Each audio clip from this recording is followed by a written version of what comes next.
오늘 함께 나눌 말씀은 마음대로 살다가 마지막에 믿겠다는 계산의 함정에 대해서 함께 말씀을 나누려고 합니다. 여러분 주변에도 많이 혹시 계신가요?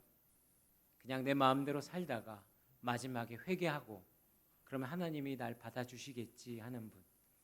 혹시 이 자리에 계신 분도 그렇게 생각하시는 건 아니시죠? 여러분 예전에 히트했던 광고가 하나 있습니다. 여러분 국민 배우 이순재 선생님이 나오셔서 묻지도 따지지도 않고 이렇게 했던, 연세가 많으셔도 병력이 있으셔도 묻지도 따지지도 않습니다. 이렇게 하면서 했던 그 보험 광고 기억나시죠? 그런데 마치 우리가 구원을 묻지도 따지지도 않고 그렇게 보험처럼 생각하는 경우가 있습니다. 평소에는 내 삶의 왕좌에서 내가 마음대로 그렇게 죄를 즐기면서 살다가 마지막 순간에 주여 믿습니다 하면서 그렇게 구원을 청구하려는 마음이 있는 건 말입니다. 제가 전도 현장에 나아가 보면 이런 분들을 많이 만납니다. 지금은 좀 내 마음대로 즐기다가 나중에 죽기 전에 회개하겠습니다. 죽기 전에 교회 나갈게요. 이렇게 하는 분도 계시고, 교회 다니시다가 지금 쉬시는 분들도 이렇게 얘기하시더라고요. 옛날에 세례도 받았으니까 마지막에 주님께서 부르시면 묻지도 따지지도 않고 나가겠습니다. 이렇게 묻지도 따지지도 않고 날 천국에 넣어주실 겁니다. 이렇게 말씀하시는 분들이 계시더라고요. 이 십자가와 또 이 교회 생활이 너무 익숙한 모태신앙 가지신 분, 또 오래된 성도님들 중에도 지금 당장의 불순종, 예배드리고 하나님과 깊은 교제를 가지는 그것을 내려놓고 이 값싼 영적인 노후 대책이라고 생각하는 거죠. 그냥 마지막에 회개하면 된다. 여러분, 과거의 종교적인 경험이 우리 죄를 덮어주는 면죄부가 될 수는 없습니다. 지금 하나님을 멀리하고 죄를 즐기면서 언젠간 돌아갈 거야 라고 생각하는 이들은 오늘 말씀을 통해서 다시 한번 돌이킬 수 있게 되기를 바랍니다. 오늘 우리가 읽은 본문 고린도후서 6장 2절은요, 우리 영혼을 향한 아주 영광스럽고 긴급한 하나님의 선포입니다. 2절 상반절에 보니까 이르시되 내가 은혜를 베풀 때에 너희에게 듣고 구원의 날에 너를 도왔다 하셨으니, 여러분 이 말씀은요 이사야서 49장 8절 말씀을 사도 바울이 인용한 말씀입니다. 이사야서 49장은요 여호와의 종, 곧 고난받는 종 예수 그리스도에 대한 예언입니다. 사도 바울은 이 구절을 인용하면서 선지자 이사야가 예언했던 그 거대한 구원의 시대가 오직 우리 주 예수 그리스도로 말미암아 마침내 활짝 열렸다라는 것을 선포하고 있는 것입니다. 그래서 은혜의 때는 막연한 때가 아니라 예수 그리스도께서 이 땅에 오시고 이미 성취하신 역사적인 현실이라는 것입니다. 그래서 은혜의 때는 먼 미래가 아닙니다. 바로 지금이라는 것입니다.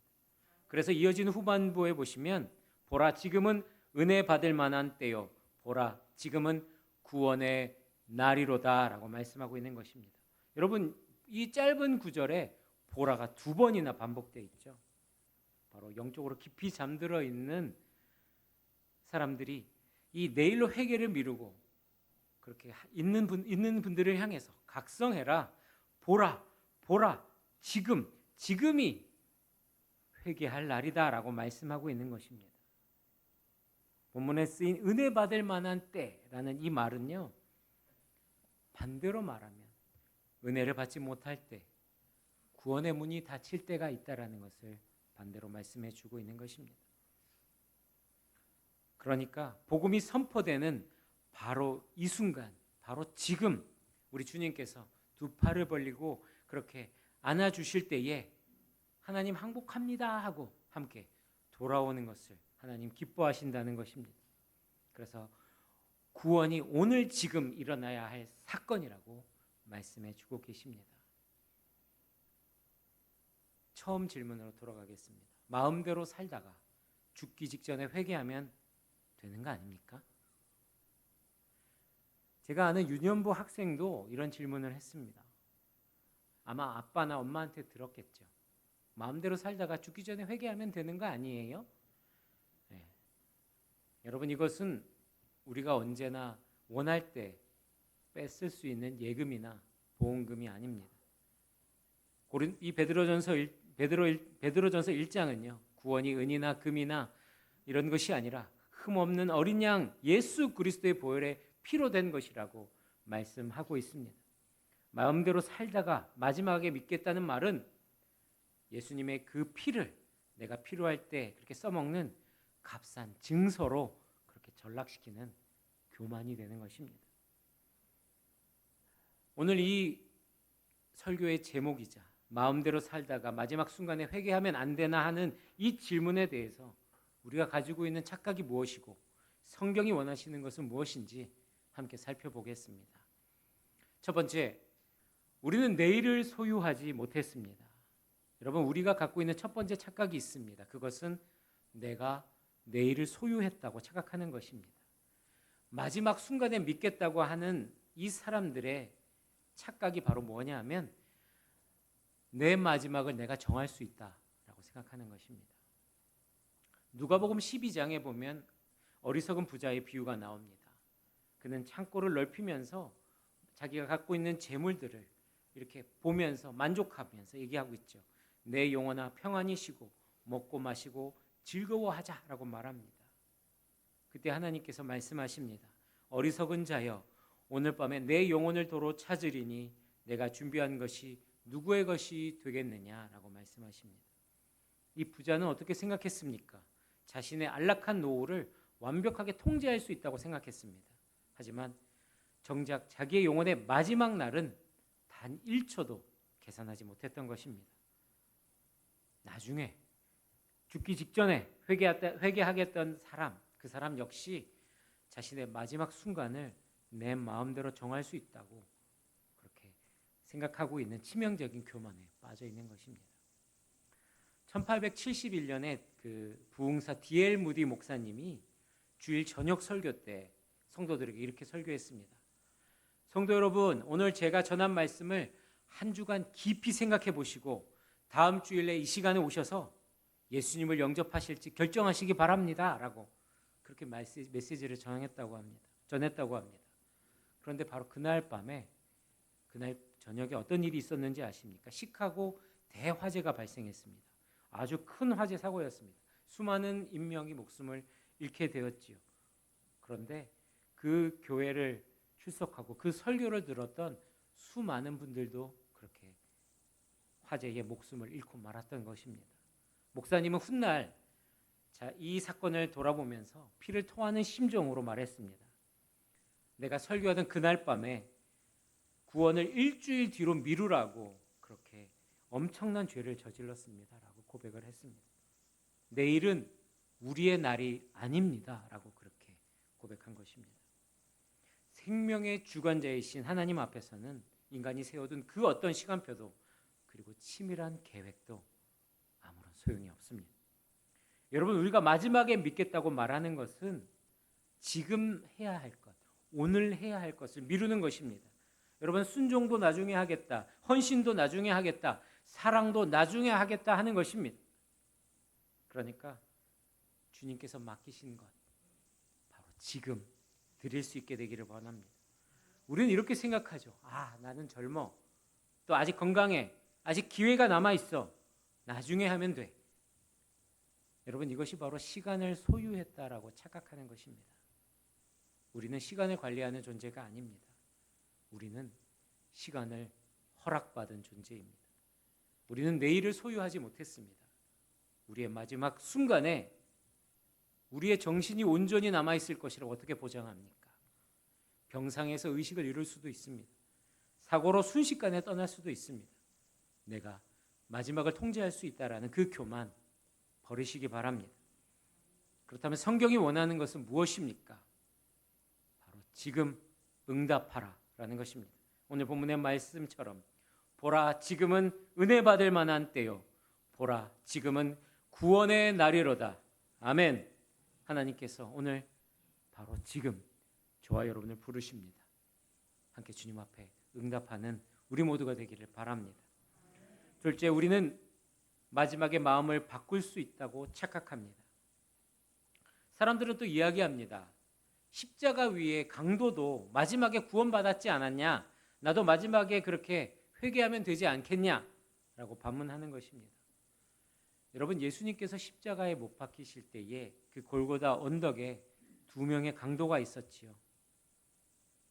첫 번째 강도는 예수님을 향해서 내가 그리스도가 아니냐? 너와 우리를 구원해라! 라고 그렇게 소리친 강도가 있었고, 또 한 사람은 주님, 저를 불쌍히 여겨주시고 하나님 나라에 임하실 때에 나를 기억하소서라고 대답했습니다. 첫 번째 강도는 이 예수님을 도구로 전락한 것입니다. 자신의 죄에는 관심이 없고 그냥 내 마음대로 살다가 죽기 직전에 천국에 가겠다는 이 사람의 심보가 바로 첫 번째 강도의 마음입니다. 두 번째 강도는 달랐죠. 조롱받는 예수님을 향해서 그렇게 나를 기억해 주십시오. 그렇게 자비를 구하고 참된 회개를 예수님 앞에서 드렸던 것입니다. 영국의 라일 주교라는 분이 이 십자가의 강도들에 대해서 이렇게 말했습니다. 어떤 죄인도 절망하지 않게 하려고 한 명의 이야기를 기록하셨다.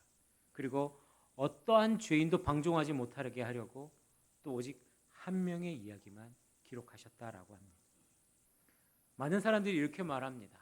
마지막 순간에 회개하면 되지 않습니까? 그러나 성경은 경고합니다.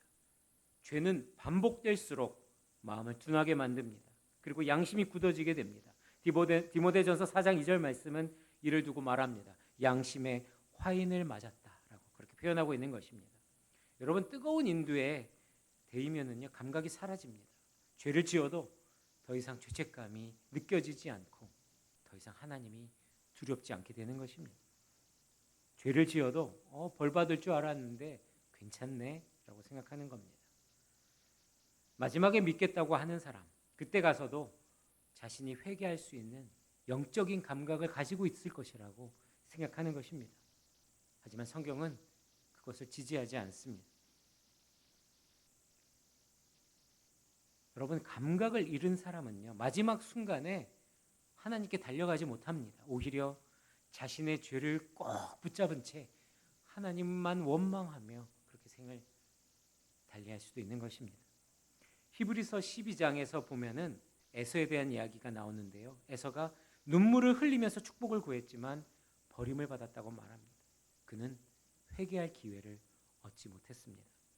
로마서 1장 24절에서는 하나님께서 사람을 그 마음의 정욕대로 더러움에 내버려 두셨다. 유기하셨다라고 표현하고 있습니다. 여러분, 은혜는요 우리가 원할 때 꺼내 쓸 수 있는 그런 맡겨둔 빚이 아닙니다. 여러분, 은혜는 값없이 주시는 하나님의 선물입니다. 그래서 돈이나 공로나 자격으로 얻는 것이 아닌 것입니다. 여러분, 이것은 하나님의 선물이죠. 근데 선물을 우리가 권리처럼 요구할 수 있습니까? 할 수 있는 사람은 있습니다. 자녀라면 할 수 있겠죠. 하지만 우리가 하나님의 자녀가 되기 전에 먼저 우리가 죄인인 것을 인식하고 돌아서야 할 것입니다. 여러분, 오늘이 아니고 내일입니다 라고 말하는 그 순간에 우리 마음은 이미 한 단계 더 굳어져 있는 것입니다. 어떤 사람이 이것을 권할 때에 아니요 라고 말하는 순간 이미 그 사람과 그 권하는 사람들의 사이는 굳어져 버리지 않습니까?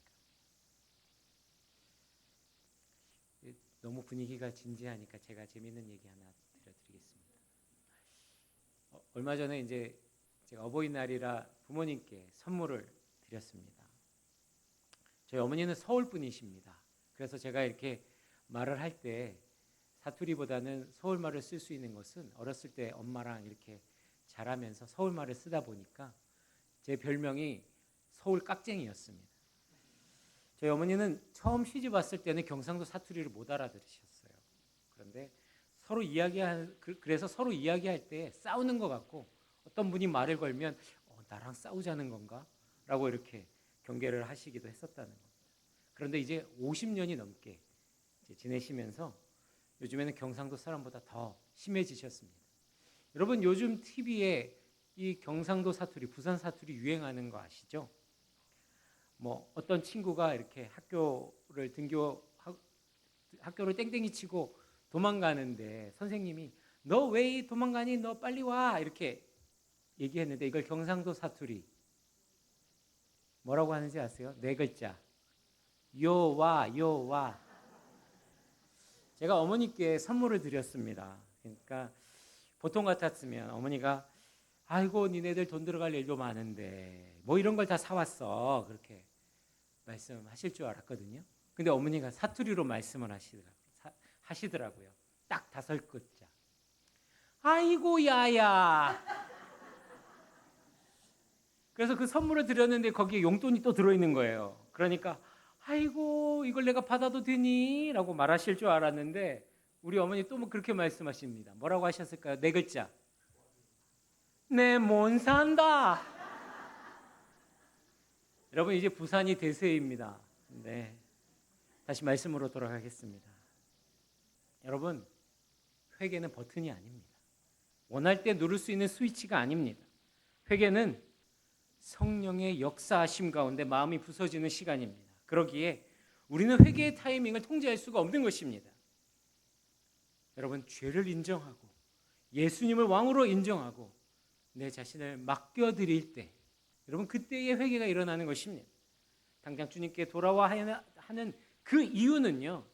여러분 죄가 반복될수록 우리 마음이 굳어져 버리기 때문에 우리는 바로 지금 이 시간 주님 앞에 돌아와야 합니다.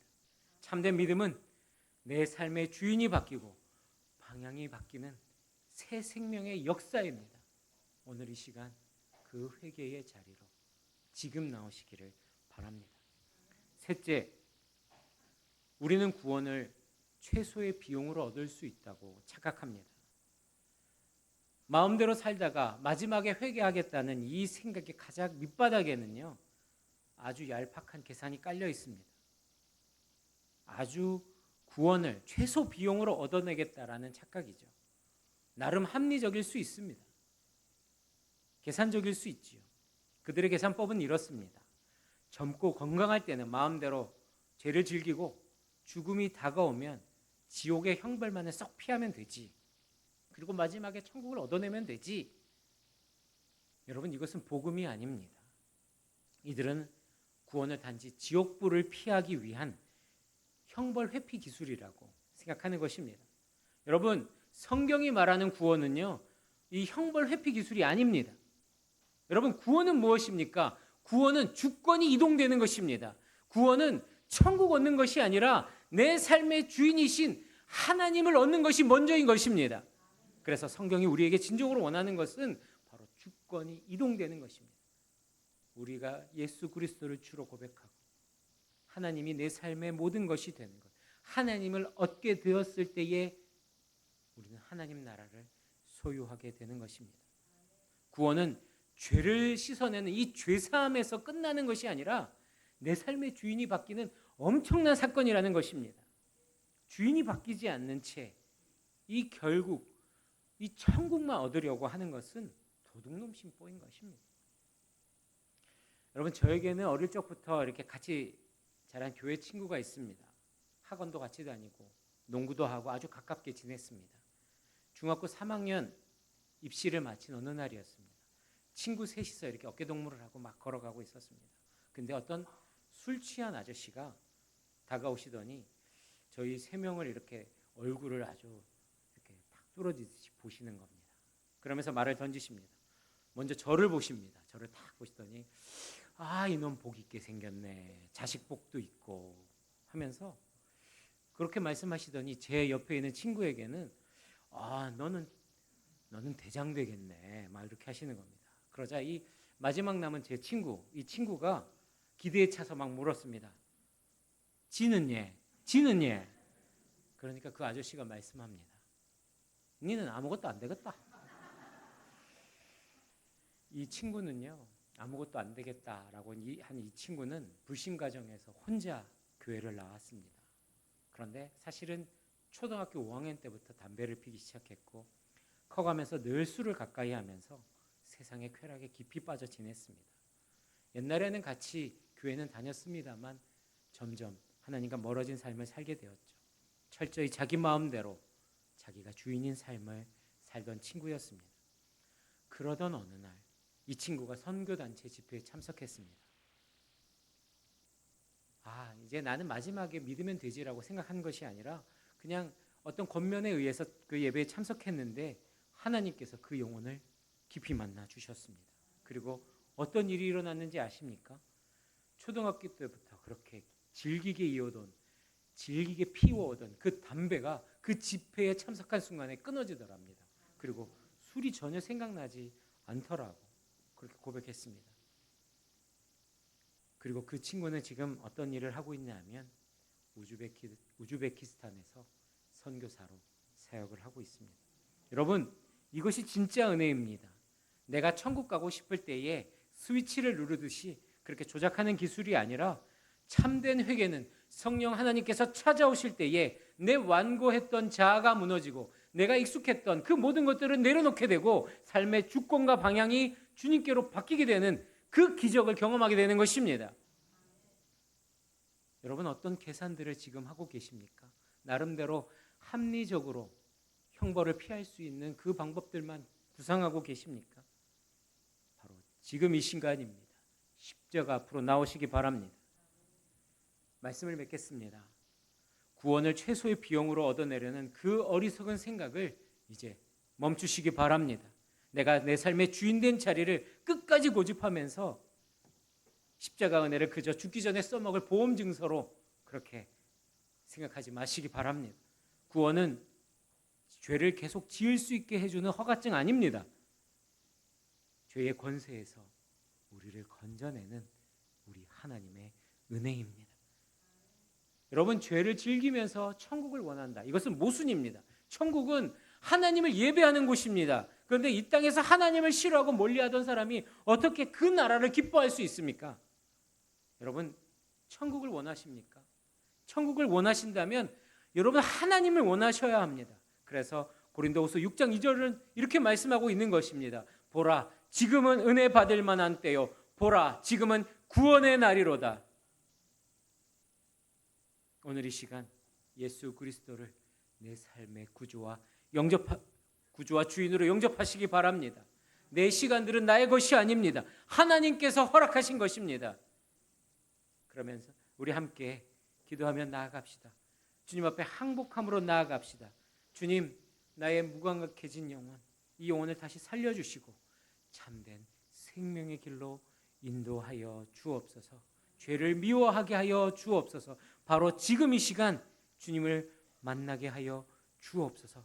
기도하는 우리 모두가 되기를 간절히 바랍니다. 우리 은혜 함께 찬양하겠습니다.